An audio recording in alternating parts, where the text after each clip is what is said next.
Hello, MMA True Believers. I am Jason Burgos for Sherdog.com, and I am joined all the way from Manila, Philippines, by a man that has a monumental opportunity in front of him. On Friday at One Championship Fire and Fury, he will step in on a few weeks' notice and face a top star in the organization in former lightweight champion Eduard Folayang.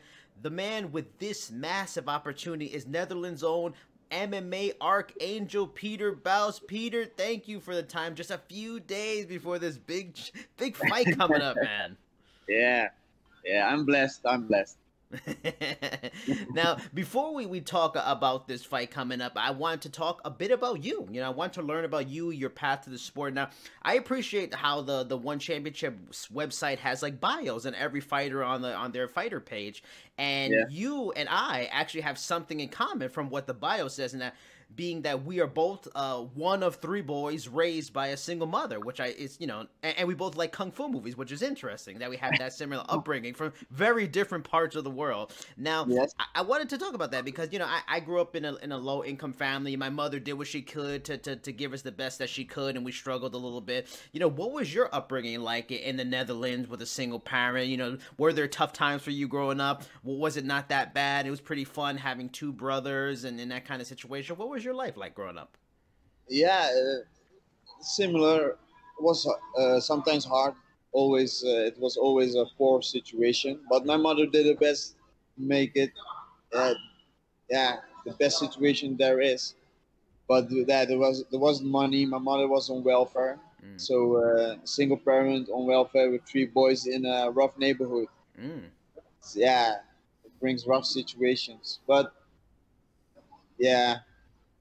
How can I say it? It brought me where I am now. So, is it a type of thing that it was almost a good thing having two brothers because in the end you guys were like bodyguards for each other if the neighborhood wasn't too good?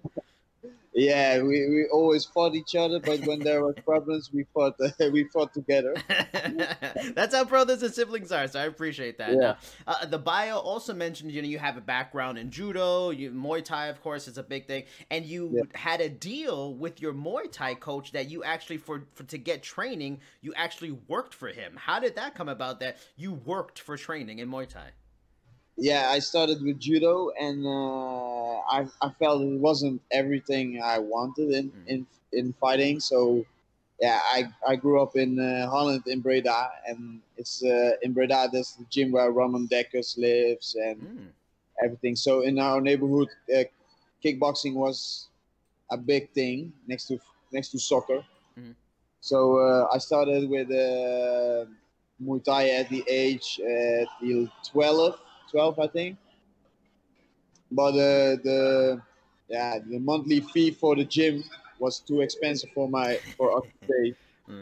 So the trainer, the first day I came in the gym, I trained with the beginners class, and the trainer said immediately, "Yeah, if you want, you can join immediately after the beginners class, the pro class." I was like, "Whoa, yeah!" I felt that I had something going, so I trained.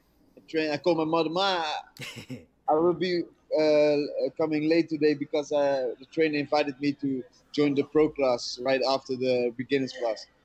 So my mother was happy for me. Then after training, I came home and I gave my mother the information papers from the gym, and she said, "Yeah, it's too expensive to to pay for it." So my heart broke, and I went to the next day. I went to the gym. And I explained to the trainer, with a little bit tears in my eyes that we couldn't afford it. So my trainer said, my old trainer said, I see some talent in you, so we make a deal. He has a boxing rental company. So in Holland, you have every weekend you have 3-4 fights, events in Holland. And he rents the boxing ring to do those events. So he made a deal with me. If I go with him to those events to set up the boxing rings, I can train for free and fight for free. So I did, and because of that, every weekend I was at one or two events, and I fought every weekend at 1 or 2 events. Wow. So yeah, in 10, 12 years, I had made more than 100 fights in kickboxing. Wow. So yeah, because every weekend, sometimes I fought on Saturday and Sunday, and then the next week again and again and again and again. Yeah, and yeah, for me it became a lifestyle. Yeah. Every weekend I was away. As I woke up at 4 o'clock in the morning and went to the event, built up the boxing ring, stayed at the event. Sometimes sleep at the in the van, sleep Wow. there at the van, and in the evening, I always brought my fighting shorts, my mouth guard, and my groin, and then we went to the weigh-in. We weighed in. Sometimes people fall out or they find a fighter for us, and we didn't care if the A class fighter, B class fighter, and we took all the fights, and that's yeah, that's how I grew into fighting. Wow. Now, and let's talk about your new passion right now, mixed martial arts. Mixed martial arts. You were not Eduard Folayang's original opponent for this event. How long ago did you hear about the possibility of filling in for Mujtaba, his original opponent? You know, what were your thoughts when they offered Eduard Folayang to you? And also at that time, were you like scheduled for one championship? Were you even scheduled for an upcoming fight at all? You were kind of just hanging out, you know, in between fights and just training on the side. Yeah, my last fight was in 25th of October in Jakarta, and I won that fight. And that fight was also a last minute fight. 3 weeks before the fight, they called me to fight a unbeaten guy from Australia. Okay. And then I said, yeah, okay, why not? I'm in shape. But this fight in 4th of January, my second son was born. Oh wow. So, but I kept on training even after the fight. I kept on training. I didn't took some rest.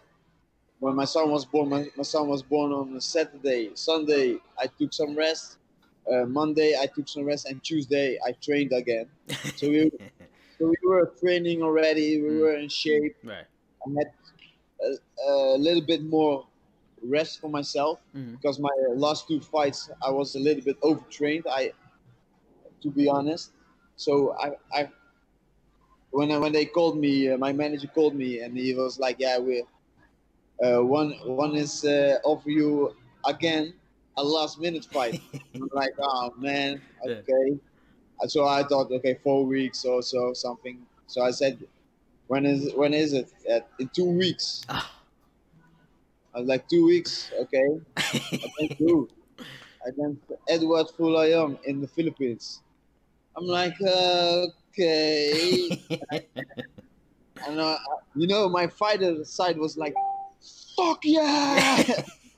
But my business side was like, okay, Yeah. think about it. So I told my manager Wednesday. He called me on a Wednesday, and I told him Wednesday evening I had 2 trainings, back-to-back training.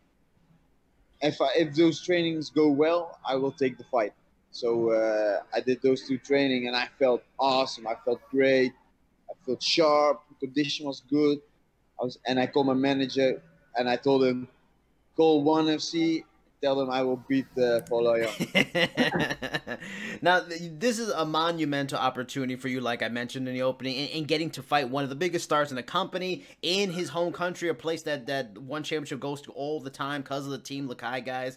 Do you almost look at this fight in a similar way like someone might look at like a title fight, in that, you know, like, you know, there's in a title fight, you know, if you win that, it can really change your life. It can bring so many opportunities. Do you look at this fight, you know, have that extra pressure, that extra nervousness, that extra excitement, almost as if it's a title fight like you've had in other promotions? Does it have that air of importance, of you know, meaning for you, even though, yeah, it's not a title fight, but because of his name, because of his importance in the organization, in the country, all those things, does it feel different than the last few fights for that reason? Yes and no. I don't feel the pressure. Okay. Because I truly believe that the pressure is on him. Okay. It's his country. Yeah, he is the legend of the company, and I respect him for that. For me, it's just No, it's it's 2 weeks notice. I don't have time to think about it, to be Yeah. nervous. I'm in shape. I feel great. So I think the pressure is on him. Mm. To me, it's just a fight. Yeah. But I understand the importance of it. But uh, I don't, how do we say it? I don't bring the pressure of that important thing on me because it doesn't help me at all. Mm. So I understand it's a fight. I take it real serious. But I every fight I take it real serious. Every fight is for me is like a title fight, a potential title fight. You know, yeah, fighting you need to win, and I love winning. I hate Yeah. losing. Trust me, I hate it. So I will give everything. I know I will win. I know it. I will win. I will win. I will win. Trust me. Now this is like I mentioned before. It's in his home country. It's in Manila, the Philippines, and everything like that. So, and it's in the co-main event, which is a big moment for you in such a important marquee fight on this card. That's a big deal in the country. You're going to be the foreign bad guy against their superstar champion hero. Iconic sports figure. Have you been in similar roles like that in your career? Is it something you've dealt with before? You're used to it, and because this is not like being in someone's, in the Netherlands or maybe like someone's town, their neighborhood. This is the country. The whole country gets behind a fighter like Eduard Folayang.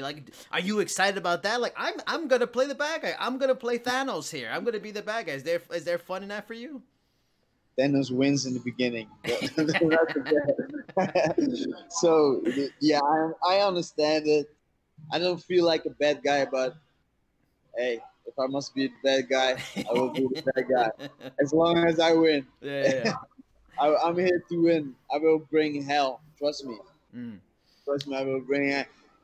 And I don't feel you can have the whole country behind him. I feel like the whole world's behind me. Mm. My family's behind me. I get messages from all over the world. Really? So yeah, for me it's a win-win situation. I can't lose this fight in either way. No matter what, I with this opportunity, when I said yes, I showed the world that I belong at the top. That I don't care if it is 2 weeks or 5 months. I'm a fighter. I live for it. I love this company. I represent this company, so that if this company needs me, I will. I showed that I do everything to save the game. So, in other words, I'm the hero because if I said no, nobody else would do it. Yeah. So I'm like Batman, the kind of anti-hero. Okay. People love him. I'm the hero. Yeah, they need, but not, how do you say they? I'm the hero they need, but not right now. Yeah. So, where are these messages that you're getting from around the world? Like, what messages have you gotten from what places that maybe you didn't get before this fight that you were getting? Clearly, there's an Eduard Folayang hate around the world I didn't know about. Like, where are you getting these messages that are so supportive? What's some weird, interesting stuff you've gotten? That I'm crazy.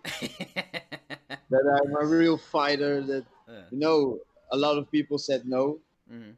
and I was the only one that said yes. So they were like, "Whoa!" And one was also like, "Thank you so much for taking the fight in last short notice." You know, I only see good things coming from this. Um, Now I spoke with Edward a few days ago, and I asked him if this fight is more difficult than his original opponent was Mushtaba, and just a very tough fight in general because of your height, your skill set, being on short notice, like we've talked about. And he admitted it was a more difficult fight than his original opponent, and he has a lot of respect for you. Why do you feel you are a far more difficult test for Eduard Folayang than his original opponent, Mushtaba, would have been? I'm more experienced. I'm all-rounded. You see my Sherdog stats. The submissions and the KOs are at the same height. Mm. I train with the best people in MMA. Yeah, that Europe / the world can offer. I train with Musashi, with Rani the Ritter, with Costello, with with Glory fighters, with Mark Diakeshi from the UFC, with ONE FC fighters. So, and I'm always training. For me, it's a lifestyle. For me, it's not okay. I have I have a fight. I go train. No. For me, Friday I fight. Saturday I flew back to Holland. Sunday morning we land, and Monday I'm already in the gym, training, sharpening. I'm never satisfied, so I'm always on the hunt to perfection. I realize perfection is an impossible thing to reach, but I always keep uh, uh, my expectation of myself so high that my work ethic is higher than normal. Okay. Sometimes I train too much. That's how hard yeah. I always train 10 to 12 times a week. Train, drill, become better, become better.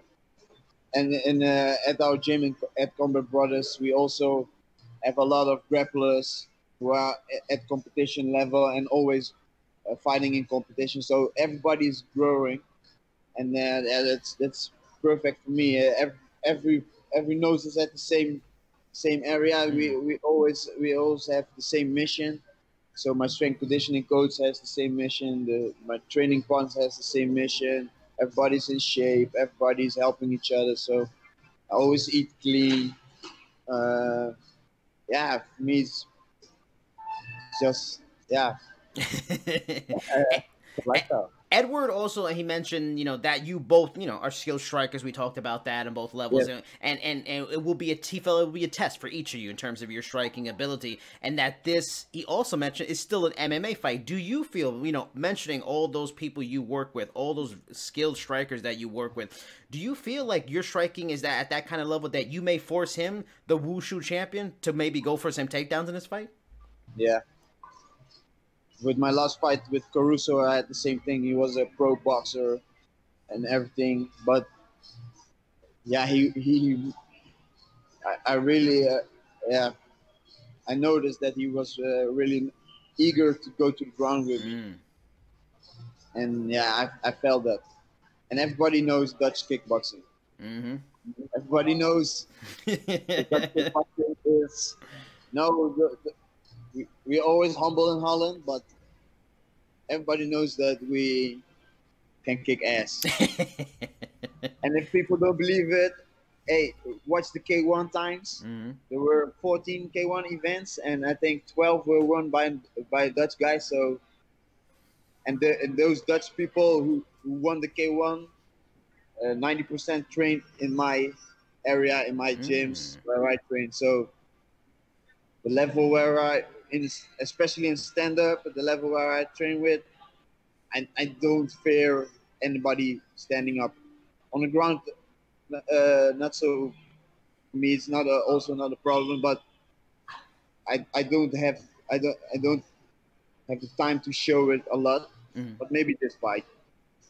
And the confidence I totally understand, and it makes sense too. But he has something unique that he brings to the table. A lot of certain fighters in one championship, and that Folayang is the lead guy at Team Lakay, and they and many other Filipino fighters are known for the martial art of wushu. He's a world class. He's a champion of wushu. I remember even talking to one play-by-play announcer, Michael Schiavello. He talked about that. He felt like, for example, a guy like Danny Kingad, who's also Team Lakay, that he might give someone like Demetrius Johnson trouble in their fight because of the wushu style, and it's different, and it gives some looks that you don't normally see in most times. Do you didn't have a bunch of time to prepare for his style, like we talked about, when watching him or watching film on him from the past, maybe watching him before this fight was made. How ready do you feel for that type of striking? Do you where are the spots you need to be very careful with him in terms of this wushu style that's very different? It's not something you see all the time, Yeah, I noticed that the wushu style he needs space. He needs for the spinning back kicks. He needs space. The only dangerous thing when you are close with him is his spinning fist. So you need to clear that space. Don't give him that space, and keep the pressure on him, because all the fights he lost, he had pressure on him. so I need to pressure him a lot. But my style is pressure. So we will see. I always focus on myself. I watch my opponents every time, of course, but mostly when I'm in training camp and training for a fight, I always focus on my assets, on my skills. So I know what he's good at. I know what he's not good at, and I will try to yeah, take that in my advantage. And I'm glad you brought up pressure, because that's exactly what I was going to go to next and ask you about. And you can already answered in advance, but I was going to bring up the fact that he's not a guy that gets a lot of finishers. His last KO was in 2016. The last time before that was 2012. He gets a lot of decisions because he's maybe not a power puncher, or maybe he's not landing, those spinning kicks to heads and knocking people out. Is that another reason you feel a lot of confidence in this fight? Not only just because you're very skilled, not only because you've had success in the sport and you believe in yourself, but his particular skills. He's not a guy that maybe is going to force you to back up because of the power he's bringing and stuff like that, that you can pressure hard maybe with a little less fear. Is that another reason you feel you can implement your style even more so against his? He matches up really well with your particular style, that it really could be a knockout and it really surprised the world on Friday? Yeah, I think so. I really think so. Because all the fighters that he fought, they walked back and they gave him the space. You mustn't give him the space. You must stay in the space, pressure him, box with him. When you box with him, then especially his last fight against I forget his name, that guy kept the pressure. So the first round was for Folayang, and then the second round was tough for him. Then they butt heads with each other, and then he won. But yeah, you need to keep the pressure high on him. I always like to ask fighters, because I love fighter nicknames. I'm always a big fan of nicknames, and I was told a long time ago that fighters don't give themselves their nicknames. Usually from a trainer, a coach, somebody makes it up. I actually talked to a fighter recently, Herbert Burns, who was in One Championship. He got his name from One Championship marketing people. They came up with the Blaze. So I like your name, Archangel. I love that name. One of my favorite characters in X-Men. Where did you get the Archangel nickname? Is it from X-Men, or is it something else? No. I'm a religious guy. I believe that Jesus Christ is the one and way only. But a fan of mine, he came up, yeah, you're a religious guy and you're a fighter. Your nickname should be Archangel. And I was like, it's not that bad, because some people were like, yeah, you should call yourself the Cobra or the Typhoon. And I was like, nah. Doesn't understand. Then the fan came up and he said, yeah, the Archangel. That's a really awesome nickname for you. And I always, when I fight, I always do this. And they were like, yeah, you see the wings and stuff. I was like, okay, I will keep the Archangel. Away from fighting, because I know the fight game, especially for you, I mean, you train so much, though I'm sure that's you train because you love, but it's a grind, especially when you're in fight camp. You're focused on something in particular, looking to a certain point, and it's a grind on a person physically, mentally, all these kinds of things. So I like asking fighters, what do they like to do away from the cage? That's completely away from fighting, just to diffuse, just to relax. I've gotten so many different things. I've gotten fighters that like to do cooking. They like to play video games. I got a lot of video games. Watch TV. Just hang with their family, which is the easy answer. That's the boring. I've heard motorcycle. I heard jumping out of an airplane. What does the Archangel like to do when he's not fighting? What do you enjoy? Are you a Netflix fan? Are you a movie fan? Are you? What do you like to do? Video games. Yeah. Video games and watching movies, especially Marvel and DC movies. Yes. All right, give me your top 3 Marvel or DC. I'm not a big DC, but Marvel or DC movies. Ooh. I like the Black Panther was awesome. Of course, the Infinity Wars. Of course. Part 1 and 2.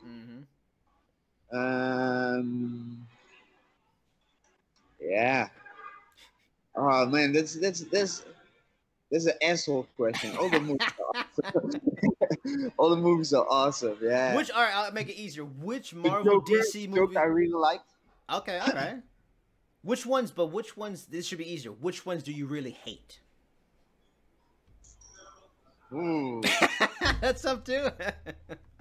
Oh man, I really hate the Batman vs Superman. Yes, yes.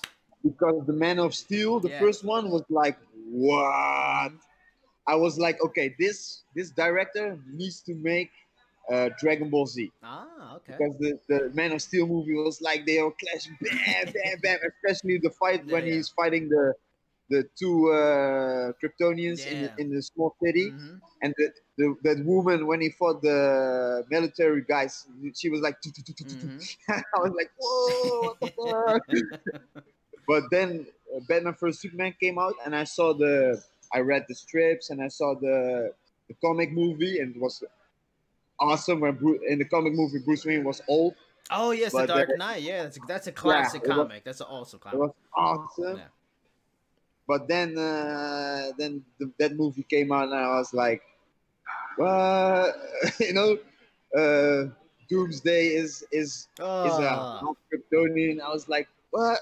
No. And terrible. And then the Justice League movie came out, and it was also like, the Flash. The Flash was a pussy. I like, what the fuck?